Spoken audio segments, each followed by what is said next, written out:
Saudara, hari ini warga Kabupaten Pati akan menggelar aksi unjuk rasa untuk menuntut Bupati Pati mundur dari jabatannya. Lebih lengkap soal ini kita akan bahas bersama dengan ahli hukum tata negara melalui sambungan daring. Sudah bergabung Bung Ferry Amsari. Selamat pagi, Assalamualaikum Bung Ferry. Waalaikumsalam Mbak Adisti.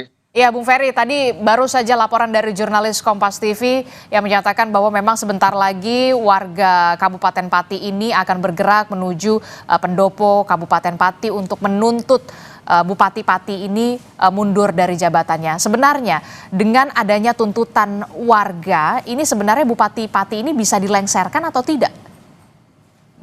Ya, pertama sebagai pemilik kedaulatan ya, tentu rakyat punya ruangnya tersendiri untuk menyampaikan kuasanya ya. Di titik ini dalam format ketatanegaraan kita ada dua pola untuk aspirasi publik ini bisa menemukan tempatnya.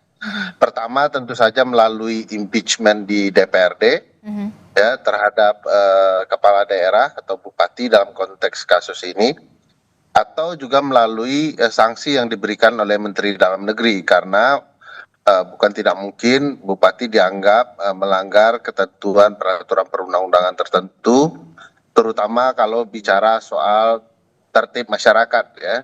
Tentu ini hal yang sangat penting untuk pula direspon oleh pemerintah pusat sebagai pimpinannya ya, dalam hal ini Menteri Dalam Negeri. Jadi bukan tidak mungkin ya aspirasi publik bisa disalurkan melalui DPRD ataupun melalui Mendagri. Setidak-tidaknya DPRD kalau mau menampung aspirasi publik, mereka mengetahui bahwa kalau kemudian kepala daerah terlalu sewenang-wenang ya, membuat kegiatan atau program atau kebijakan tanpa melibatkan publik, itu hanya akan menimbulkan keresahan dan fungsi berjalannya pemerintah jadi tidak terlaksana. Oleh karena itu ya masuk akal saja pilihan publik untuk kemudian mempertanyakan kebijakan atau tindakan pimpinannya. Oke, jadi saluran dari aspirasi masyarakat ini bisa disalurkan melalui DPRD terkait dengan pemakzulan. Nah, bagaimana kemudian kalau DPRD Kabupaten Patinya ini sepertinya belum bergeming?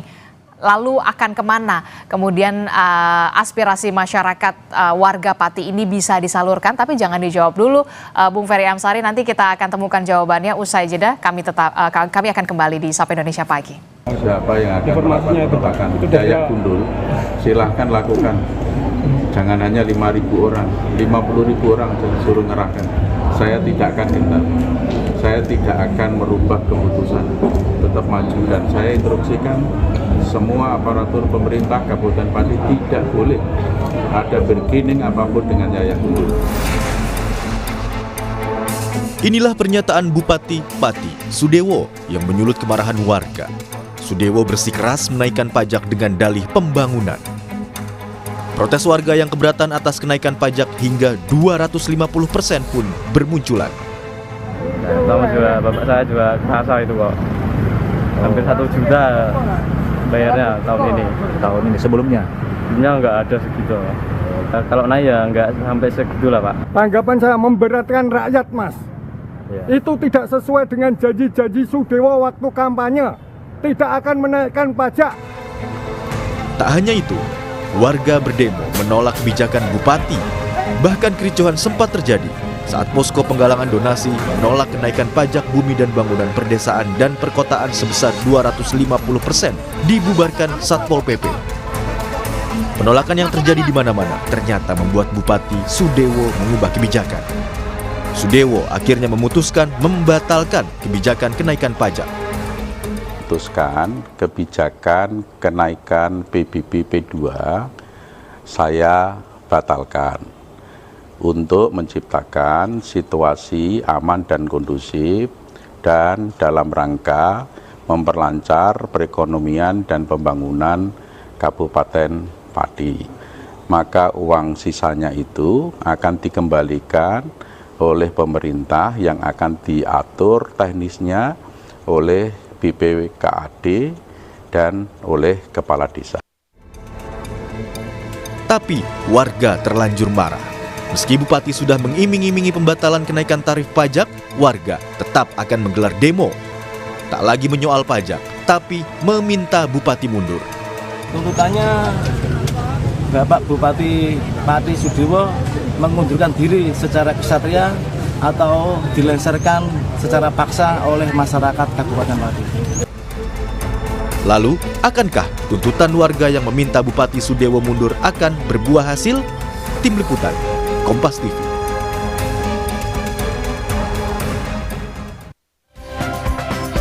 Saudara, kebijakan tidak pro rakyat, Bupati Pati didesak mundur oleh warganya. Kita masih membahasnya bersama dengan ahli hukum tata negara, Bung Ferry Amsari, masih bergabung bersama kami.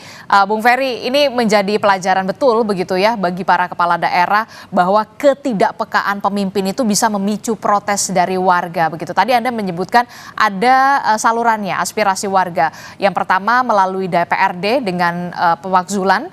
Tapi sampai saat ini saya masih melihat belum bergeming lah kalau DPRD. Nah, yang kedua ini salurannya melalui Kementerian Dalam Negeri, dalam hal ini adalah Menteri Dalam Negeri, Pak Tito Karnavian. Nah, di undang-undang sendiri memang sudah diatur soal ini ya, Pak Bung Ferry, soal di pasal 78 ayat 1 Undang-Undang nomor 23 tahun 2014 tentang pemerintahan daerah yang disebutkan bahwa kepala daerah, wakil kepala daerah ini bisa diberhentikan kalau memang meninggal dunia, permintaan sendiri atau diberhentikan. Nah, ada penjelasan soal ini, soal pemberhentian ini?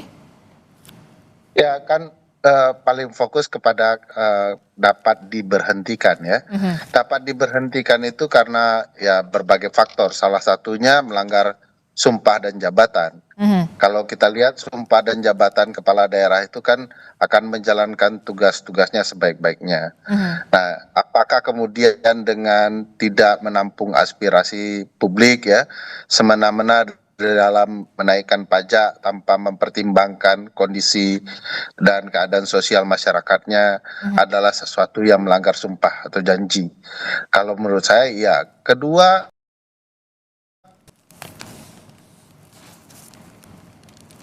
Oke, tampaknya kita masih mengalami gangguan komunikasi. bicara soal kepala daerah itu memastikan berlangsungnya tata tertib masyarakat ya. Jadi kalau malah bupatinya yang membuat tidak tertibnya masyarakat, timbulnya kegaduhan, ya memang akan ada kecenderungan ini akan menjadi alasan bagi Menteri Dalam Negeri maupun DPRD untuk kemudian melakukan upaya pemberhentian kepala daerah. Bagi saya sih sebenarnya alasan dan argumentasinya terang benderang di dalam kasus Pati ini, cuman tinggal tentu ruang politik ya. Bagaimanapun DPRD dan Menteri Dalam Negeri adalah ruang yang sangat politis. Biasanya dua lembaga ini akan memberhentikan kalau memang tuntutan publik konsisten dan terus menerus begitu ya. Oke, kalau kita lihat ini kan sudah jelas begitu ya, Undang-Undang nomor 23 tahun 2014 tentang pemerintahan daerah di pasal 78 begitu ya, kepala daerah atau wakil kepala daerah bisa diberhentikan kalau tidak melaksanakan kewajibannya sebagai kepala daerah dan wakil kepala daerah, melanggar larangan begitu ya, termasuk juga melakukan perbuatan tercela. Nah, siapa yang bisa memutuskan kepala daerah ini melanggar sumpah atau janji jabatannya? Ya, di konstruksi pasal 77, 78, 79 itu dan turunannya yang kemudian bisa melakukan itu adalah tentu saja DPRD dan Menteri Dalam Negeri. Dalam berbagai konteks, Menteri Dalam Negeri itu bahkan bisa memberhentikan langsung. Misalnya terbukti dia melakukan korupsi dan lain-lain. Nah, konstruksinya ya jadi sangat luas ya, tetapi sekali lagi itu akan sangat ditentukan oleh politik. Kekuatan publik pasti diperhitungkan, apalagi kalau kemudian keberlanjutan aksi ya, ketidaknyamanan publik, maka Menteri Dalam Negeri maupun DPRD demi keberlanjutan pemerintah daerah ya memang akan melakukan upaya-upaya pemberhentian. Hanya kalau di DPRD itu akan cukup panjang ya, karena forum impeachment itu kan harus paripurna dulu dan memastikan apa alasan-alasan sang bupati untuk diberhentikan. Salah satu alasannya adalah kemudian warga Pati sudah terlanjur kecewa dengan kebijakan sang bupati, yakni Bupati Sudewo, yang kala itu memang menaikkan kebijakan pajak ini, naiknya sampai 250%. Kemudian ketika ada gejolak begitu ya, dinamika di lapangan, warga memprotes besar-besaran, akhirnya dibatalkan begitu ya. Inilah yang kemudian memicu akhirnya protes dari warga. Kalau kita lihat soal kebijakan yang dilakukan oleh kepala daerah, ini kan sebenarnya ada di aturan, di peraturan pemerintah nomor 45 tahun 2017 tentang partisipasi masyarakat. Dalam penyelenggaraan pemerintah daerah, keterlibatan masyarakat atau pemangku kepentingan adalah langkah krusial dalam membuat kebijakan. Salah satunya adalah soal PBB P2. Itu artinya pemerintah daerah itu harus melibatkan masyarakat untuk sebelum menerbitkan suatu kebijakan. Anda melihat ini di mana? Bagaimana alasan ini? Apakah cukup krusial untuk bisa memberhentikan kepala daerah dengan alasan tersebut? Iya, kalau kita perhatikan ya di ketentuan pasal 10 Undang-Undang 30 tahun 2014 tentang administrasi pemerintahan ya. Setiap penyelenggara administrasi pemerintahan termasuk bupati, mereka tidak boleh kemudian melampaui wewenang, mencampur adukan wewenang dan bertindak sewenang-wenang. Apa itu bertindak sewenang-wenang? Kalau kemudian mereka dianggap bertentangan dengan apa yang ditentukan undang-undang dan putusan peradilan. Apa yang ditentukan undang-undang dalam pembuatan kebijakan adalah melibatkan partisipasi publik. Bahkan kalau mau bicara putusan partisipasi itu harus bermakna. Nah, kalau kemudian membuat kebijakan sepihak tanpa tahu bagaimana nasib orang di bawah, tentu itu sudah melanggar sumpah janjinya sebagai kepala daerah, melanggar tata tertib kehidupan masyarakat, membuat publik tidak nyaman sebagai orang yang mau dipimpinnya. Nah, di konteks itu memang akan muncul argumentasi yang solid untuk menyatakan bahwa bupati melanggar undang-undang. Oke, jadi unsur-unsur itu sebenarnya sudah terpenuhi ya, Bung Ferry? Iya, bahkan kalau diperhatikan yang sederhana ya, azas-azas umum pemerintahan yang baik, profesional, ketertiban, kepastian hukum, dan lain-lain, itu semua sudah terlanggar kalau dilihat azas-azas umum pemerintahan yang baik. Nah, kalau kemudian bupati menyadari itu, kan tidak semudah itu ya, sudah buat kegaduhan lalu kemudian batalkan kebijakan, sudah buat lalu batalkan. Jadi harusnya sebagai kepala daerah dicari dulu respon publik, dipahami dulu publik, patut tidak patut kebijakan baru dikeluarkan. Jangan sebaliknya, dibuat kebijakan dulu orang marah baru dicabut. Nah, itu yang tidak benar. Di titik itu saja sebenarnya kepala daerah sudah tidak profesional. Oke, kalau tadi Anda menyebutkan kalau soal salurannya melalui DPRD, begitu ya, impeachment, pemakzulan ini butuh waktu yang lama. Lalu bagaimana dengan kewenangan Kementerian Dalam Negeri? Mekanismenya akan melalui proses yang semacam apa? Secara sederhana kalau bisa dijelaskan kepada kami semua. Ya, untuk bupati dan wali kota ya, Menteri Dalam Negeri itu bisa memberhentikan melalui pertimbangan gubernur ya, atau bisa memberhentikan langsung dalam hal-hal tertentu. Ya, misalnya mengganggu ketertiban ya, orang heboh, tidak ada pilihan lain selain untuk mengganti kepala daerah karena publik sudah tidak nyaman. Kedua ya, karena memang ada pelanggaran-pelanggaran hukum yang jelas terbuka ya, atau bertentangan dengan undang-undang atau melakukan perlawanan terhadap pemerintah pusat, itu bisa diberhentikan langsung. Nah, tentu sangat bergantung kepada Menteri Dalam Negeri menilai tindakan bupati ini telah melanggar ketertiban atau tidak. Oke, dan perlu waktu yang lama atau cukup singkat kalau melalui Kementerian Dalam Negeri, Mendagri? Kalau kemudian Menteri Dalam Negeri dalam beberapa hari ini mengatakan ini sudah mengganggu ketertiban, mengganggu jalannya pemerintahan, ya besok pagi juga bisa diberhentikan itu. Oke, secepat itu ya, Bung Ferry Amsari. Ya. Oke, terakhir Bung Ferry, apa yang bisa diambil atau bisa menjadi bahan pelajaran bagi kita semua, khususnya bagi para kepala daerah, pemimpin begitu ya, jangan sampai kemudian kasus semacam ini, di kasus di Pati ini terulang lagi begitu ya, ketidakpekaan para pemimpin kepala daerah itu bisa memicu protes warga. Ya, saya pikir jadi kepala daerah itu siapapun jadi pemimpin adalah mendengarkan aspirasi publik. Pemimpin bahkan dalam hal ini bupati bukanlah raja yang sesuka hatinya.